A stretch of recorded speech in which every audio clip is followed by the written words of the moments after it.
جب پھپھی کھوئی گئی، رضیہ فصیح احمد۔ کچھ واقعات بین الاقوامی تاریخ کا حصہ ہوتے ہیں، جیسے عالمگیر جنگیں، کچھ ملکی تاریخ کا، جیسے چھوٹے موٹے سیاسی انقلابات۔ کچھ واقعات خاندانی تاریخ کا جزو ہوتے ہیں، جن کو گاہے بگاہے اسی طرح یاد کیا جاتا ہے جیسے دوسرے واقعات کو۔ مثلاً یہ اس وقت کی بات ہے جب پھپھی کھوئی گئی تھی۔ یہ ہمارے خاندان کا ایک تاریخی حادثہ ہے، اور اس وقت کی بات ہے جب کراچی کا جغرافیہ بہت مختصر سا تھا۔ کراچی کے شاخسانے مختلف سوسائٹیوں کی شکل میں ابھی نہ نکلے تھے۔ کاریں انگلیوں پر گنی جا سکتی تھیں۔ بسوں میں نہ اتنا ہجوم ہوتا تھا، نہ ان میں بیٹھنا کثرِ شان سمجھا جاتا تھا۔ سردیوں کے دن تھے اور شام کا وقت۔ ہم سب اپنے روزمرہ کے کاموں میں لگے ہوئے تھے کہ تقی بھائی گھبرائے ہوئے گھر میں داخل ہوئے۔ پھپھی آئی ہیں؟ انہوں نے پھولی ہوئی سانسوں کے درمیان پوچھا۔ کیسی پھپھی؟ کون سی پھپھی؟ الٹا سب انہی سے پوچھنے لگے۔ ہماری دو ہی تو پھپھیاں تھیں، اور دونوں قطعی اس بات کی نااہل تھیں کہ کراچی جیسی جگہ میں تنہا سفر کر سکتی۔ تقی بھائی کا زرد پڑا ہوا رنگ بالکل ہی اڑ گیا۔ پیشانی پر آئے ہوئے پسینے کے قطرے دریا بن کر بہنے لگے۔ بات کیا ہے؟ پوری بات تو بتاؤ، منجلی تائی نے پوچھا، اور تقی بھائی جیسے تیسے پھپھی کے کھوئے جانے کی داستان سنانے لگے۔ بڑے تایا کا کنبہ ان دنوں ڈرگ روڈ میں رہتا تھا، اور کبھی بس سے اور کبھی ٹرین سے کراچی آیا جایا کرتا تھا۔ آج بڑے تایا کو چھوڑ کر باقی سب لوگ بس سے آ رہے تھے۔ صدر پر اترے تو کچھ دیر بعد پتا چلا کہ پھپھی نہیں ہے، بس جا چکی تھی۔ سارے گھر والے ڈر کے مارے واپس ڈرگ روڈ لوٹ گئے۔ صرف تقی بھائی کو ریلوے اسٹیشن دوڑایا کہ بس کا آخری اسٹاپ وہی تھا۔ وہاں بھی کوئی تسلی بخش جواب نہ دے سکا۔ کسی آدمی نے کہا کہ اس نے ایک برقع پوش چھوٹی سی لڑکی کو تنہا اسٹیشن پر دیکھا تھا جو کسی ٹرین میں بیٹھ گئی تھی۔ وہاں سے تقی بھائی سیدھے یہاں آئے کہ شاید کسی طرح پھپھی یہاں پہنچ گئی ہوں، مگر جب الٹا انہیں آڑے ہاتھوں لیا جانے لگا تو ان کے ہاتھوں کے طوطے اڑ گئے۔ ادھر سارے گھر والے ایک دم پریشان ہو اٹھے۔ منجلے تایا غصے کے تیز تھے۔ انہوں نے جوتے پہنتے ہوئے بیوی کو للکارا، لاؤ پیسے دو، میں اسے ڈھونڈنے جاؤں۔ اور جب بیوی نے ڈرتے ڈرتے 10-20 روپے بڑھائے تو وہ پھنکارے، یہ کیا دے رہی ہو سکتا ہے مجھے پشاور تک جانا پڑے، نہ جانے کون سی گاڑی میں بیٹھ گئی ہو، وہ ڈرگ روڈ میں رکتی بھی ہوگی یا نہیں، اور رکے بھی تو اس میں اتنی عقل ہے کہاں کہ وہ وہاں اتر جائے۔ چھوٹی پھپھی بڑے اور منجلے تایا دونوں سے چھوٹی اور ہمارے ابا سے بڑی تھی۔ ان کا صحیح قد کیا تھا یہ تو مجھے یاد نہیں، البتہ یوں سمجھ لیجئے کہ بڑھوتری میں پڑا ہوا ہر بچہ وقتاً فوقتاً اپنا قد پھپھی سے ناپا کرتا تھا، اور 11-12 سال کی عمر تک پہنچتے پہنچتے ان سے اونچا نکل جاتا تھا۔ ایک بات یہ یاد ہے کہ گھر کے کسی پلنگ یا کرسی پر بیٹھ جائیں تو ان کے پیر زمین سے اوپر ہی اوپر جھولتے رہتے تھے۔ بہن بھائیوں میں وہ واحد ہستی تھی جنہوں نے کچھ نہیں پڑھا تھا، اور وہ خود ہی کہا کرتی تھیں کہ اللہ میاں نے اتنا دماغ ہی نہیں دیا کہ کچھ پڑھتی لکھتی، مگر ہم بچوں کو یہ شبہ تھا کہ وہ کچھ نہ کچھ ضرور پڑھ سکتی ہیں۔ ہم نے اکثر ان کے ہاتھ میں اخبار، کتاب یا گھر میں آنے والے خطوط دیکھے تھے۔ چونکہ وہ ان پڑھ مشہور تھیں اس لیے اس بات کو جھٹلانا نہیں چاہتی تھیں، خصوصاً جب کہ ہم بچے پھپھی پڑھ سکتی ہیں کو باقاعدہ سلوگن کے طور پر ان کے خلاف استعمال کرتے تھے۔ شادی ان کی اسی عمر میں ہوئی تھی جس عمر میں بھلے وقتوں میں ہوا کرتی تھی، یعنی 14-15 کا سن ہوگا، مگر پھپھی چند ماہ سے زیادہ سسرال میں نہیں رہی۔ ایک مرتبہ جو اپنے سسرالی شہر سے واپس آ کر بیٹھی تو پھر کبھی واپس نہیں گئی، اور جلد ہی پھپھا نے دوسری شادی کر لی۔ یہ تو ہماری یاد کا واقعہ تھا کہ جب پھپھا کا انتقال ہوا اور پھپھی کی چوڑیاں توڑنے کا سوال اٹھا تو دادی نے کہا، اے جانے بھی دو، اس بیچاری کا کیا سہاگ اور کیا بیوگی۔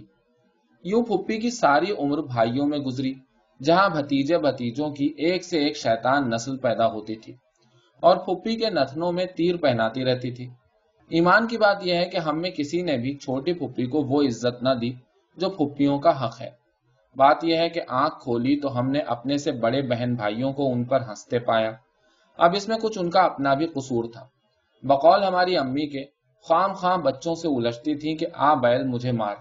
ہماری نسل نے بھی ان سے وہی سب مذاق روا رکھے جو ہم سے بڑے کرتے آئے تھے۔ ان کے وقت بے وقت کھانے پینے پر، ان کے روپیہ جوڑنے پر، ان کے شوہر اور سوتیلے بچوں پر مذاق نسل در نسل چلتا رہا۔ اب مثلاً ہر پود انہیں اس بات پر چھیڑتی تھی کہ یہ جو وہ ہر وقت نمازیں پڑھا کرتی ہیں تو نماز کی کوئی صورت انہیں پوری اور صحیح یاد نہیں۔ بعض بچے قسمیں کھا کر کہتے تھے کہ انہوں نے پھپھی کو 3 سجدے کرتے دیکھا ہے۔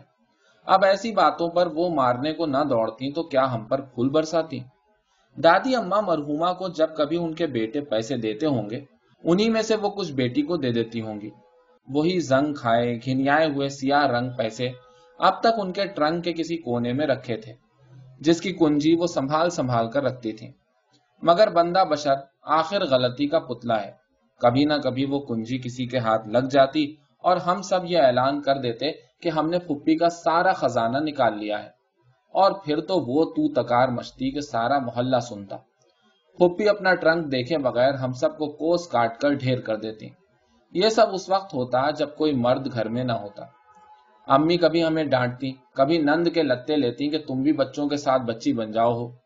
آخر گھنٹہ بھر کی چخ چخ کے بعد کوئی بڑا بہن بھائی دخل دیتا تو کنجی پھپھی کو واپس ملتی، اور وہ کچھ ہنستی کچھ روتی جا کر ٹرنک کھول کر اپنا اطمینان کرتی۔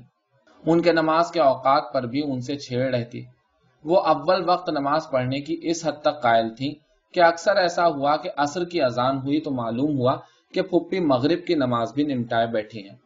اب کوئی انہیں سنجیدگی سے بھی سمجھاتا تو وہ ہرگز ماننے کو تیار نہ ہوتی۔ ایک دن غصے میں جل کر کہہ اٹھی، واہ واہ یہ خوب رہی، اگر کسی دن سورج نہیں ڈوبے گا تو کیا مغرب کی نماز ہی نہیں ہوگی؟ یہ تھی ہماری چھوٹی پھپھی کہ جب برقع اوڑھ کر ہمارے ساتھ ساتھ چلتی تو سب سے چھوٹی بہن دکھائی دیتی۔ منجلے تایا کے جانے کے بعد مننے بھائی ریلوے ٹائم ٹیبل لے کر بیٹھ گئے، یہ دیکھنے کہ پھپھی کون کون سی گاڑیوں میں بیٹھ سکتی ہیں۔ ہمارے ابا اس وقت اپنے کمرے میں اوپر تھے۔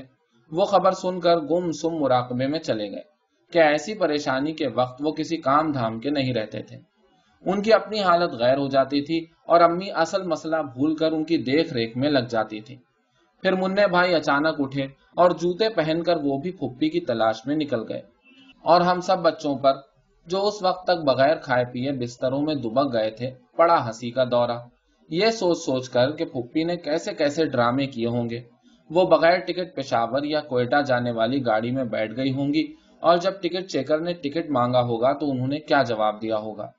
پھپھی کو ہمارے بڑے تایا نے جو ان معاملات کو بڑی اہمیت دیتے تھے، سینکڑوں ہی مرتبہ اپنے اور نزدیکی عزیزوں کے گھروں کے پتے یاد کروائے ہوں گے، مگر وہ ان کے ذہن سے یوں پھسل جاتے تھے جیسے چکنے پتے پر سے پانی کی بوند۔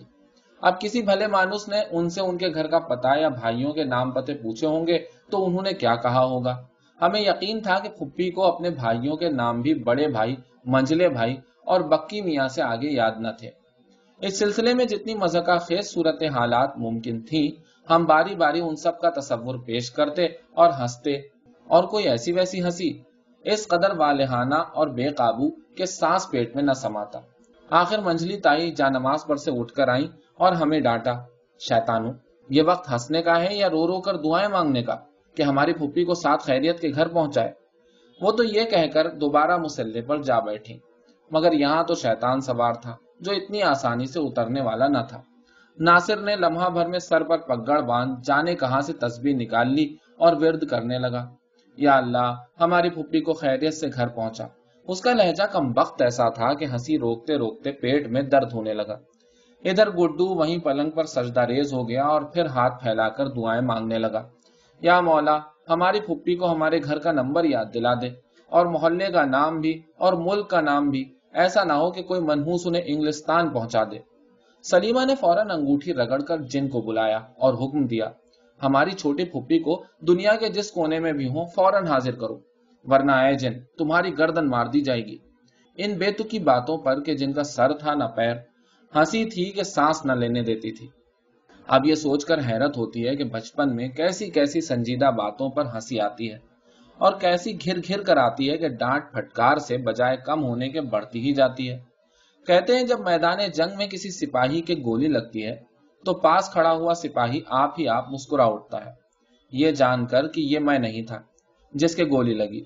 شاید ہماری ہنسی بھی اسی قسم کی ہنسی تھی جس میں یہ طرب انگیز جملہ چھپا ہوا تھا کہ خدا کا شکر ہے یہ ہم نہیں تھے جو کھوئے گئے۔ مجھے یاد ہے ایک مرتبہ پہلے بھی ہم اسی طرح بے لگام ہنستے چلے گئے۔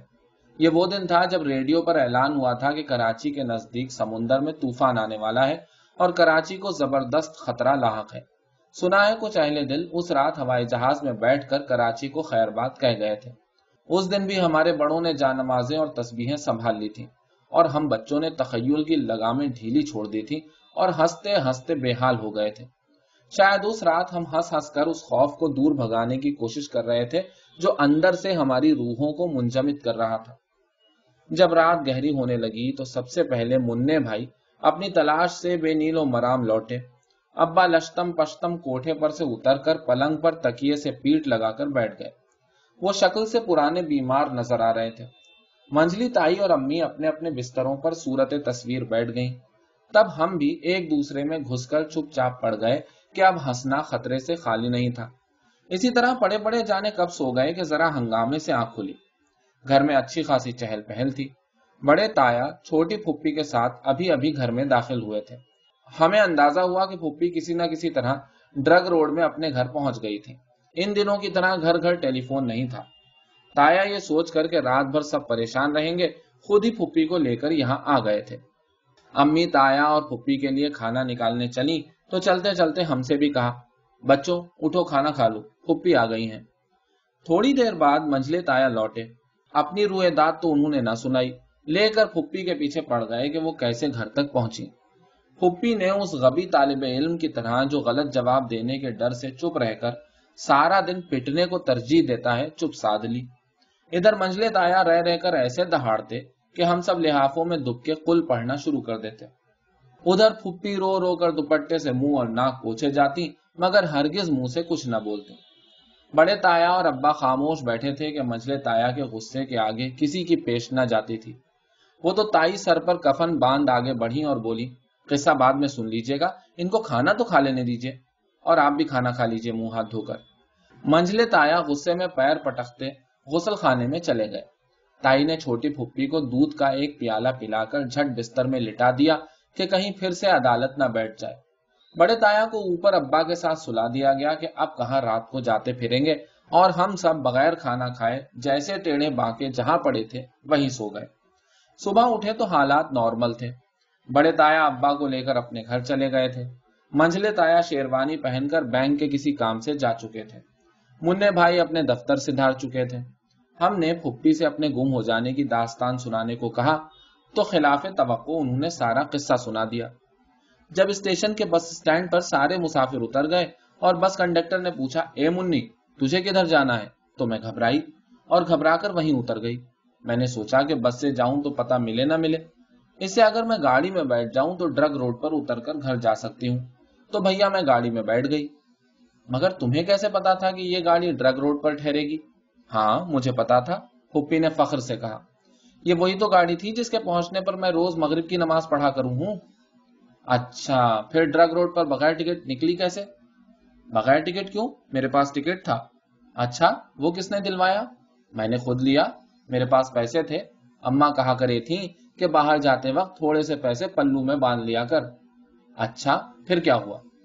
بس اسٹیشن سے باہر نکلی تو ایک رکشہ کھڑی تھی، میں نے وہ لی اور اپنے گھر پہنچ گئی۔ مگر گھر کا پتہ کیسے بتایا آپ نے؟ وہ تو خیر مجھے نمبر بھی یاد تھا، مگر میں نے PAF اسکول کا کہہ دیا، اس کے پاس ہی تو ہے گھر۔ وہیں پہنچ کر میں نے رکشہ والے سے کہا کہ بھیا میرے پاس پیسے نہیں ہیں، اندر سے بھجوائے دیتی ہوں۔ وہ بولا کوئی بات نہیں اماں۔ اماں کہا یا بیٹی؟ آپ کو برقعے میں دیکھ کر آج تک تو کسی نے اماں کہا نہیں۔ پھپھی مسکرائیں۔ میں نے کراچی اسٹیشن پر ہی نقاب الٹ دی تھی کہ لوگ میرے سفید بال دیکھ لیں اور مجھے بچی نہ سمجھیں، اور میں نے چپکے سے اپنی چوڑیاں اتار کر دوپٹے کے پلو میں باندھ بغل میں داب لی تھی۔ اماں کہا کرے تھیں چور اچکوں کو سونے کا بڑا لالچ ہوئے ہے۔ اس وقت ان کے چہرے پر فتح کی وہ سرخی تھی جو کسی جرنل کے چہرے پر کوئی بڑی جنگ جیتنے کے بعد ہوتی ہوگی۔ ہررا چھوٹی پھپھی، ہپ ہپ ہررا۔ ہم لوگوں کے نعروں نے ہمیشہ کی طرح گھر سر پر اٹھا لیا، اور پھر اس دن ہمیں پتا چلا کہ پھپھی اتنی بے وقوف تھی نہ اتنی ڈرپوک جتنا ہم نے انہیں سمجھ رکھا تھا۔